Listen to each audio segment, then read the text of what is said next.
Brought to you by KR Mangalam University.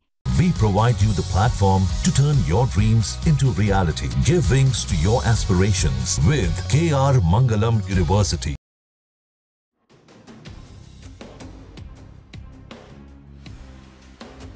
जैसे ही भारत और चीन के रिश्तों में धीरे धीरे ही सही नरमी की खबरें आई तो चीन भी उत्साहित हो गया है।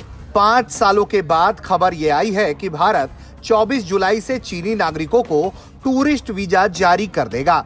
इसके लिए वो प्रक्रिया की शुरुआत करेगा और इसकी जानकारी चीन में भारतीय दूतावास ने सोशल मीडिया प्लेटफॉर्म वीबो के जरिए भी दी है और बताया है कि किस तरह से अप्लाई करने के लिए कार्यक्रम होगा। सबसे बड़ी बात यह है कि भारत और चीन लगातार मिलते रहे और उसके बाद धीरे धीरे दोनों देशों में रिश्ते सामान्य करने की प्रक्रिया शुरू हुई। बीते साल रूस के कजान में चीनी राष्ट्रपति शी जिनपिंग और भारत के प्रधानमंत्री नरेंद्र मोदी की मुलाकात हुई, जिसके बाद से दोनों देश बड़ी तेजी से एक दूसरे के प्रति नरमी लाने में लगे रहे। इस तरह की खबरें जहां भारत चीनी नागरिकों को टूरिस्ट वीजा देने का ऐलान कर रहा है, उसके बाद से सबसे पहले चीन का सरकारी अखबार ग्लोबल टाइम्स ने खुशी जताई और बताया कि वो किस तरह से दस्तावेज जमा करके वीजा पा सकते हैं।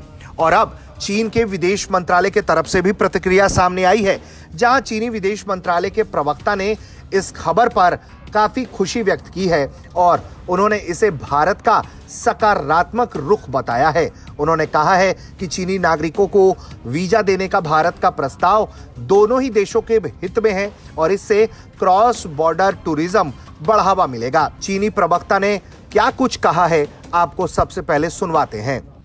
我们注意到这一积极举措，推动人员往来便利化，符合各方共同利益。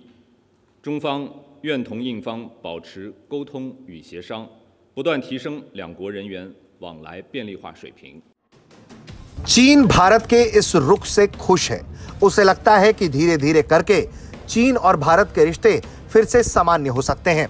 दरअसल भारत लगातार ही चीन को लेकर चेक एंड बैलेंस की रणनीति अपनाए हुए है।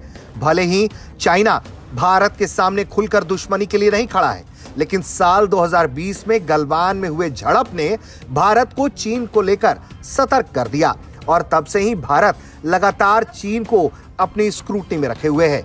सबसे पहले भारत ने चीनी निवेश पर प्रतिबंध लगाया, उसके बाद एक एक करके चीनी ऐप्स पर भी प्रतिबंध लगाने का काम किया गया।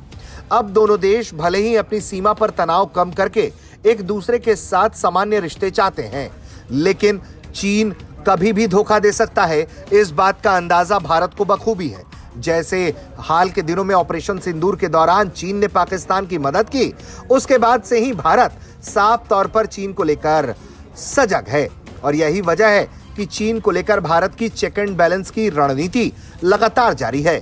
भले ही भारत की तरफ से चीन के नागरिकों को टूरिस्ट वीजा देने की बात कही जा रही है, लेकिन चीन जो ये सोच रहा है कि अगर दुनिया में उसके बाजार के लिए बेरुखी दिखती है तो वो सामान भारत में बढ़ा सकता है, तो इसको लेकर भी भारत का रुख काफी सख्त है और आत्मनिर्भर भारत कैंपेन के जरिए चीन पर से अपनी निर्भरता को कम करने का काम लगातार जारी है। ब्यूरो रिपोर्ट, भारत तक।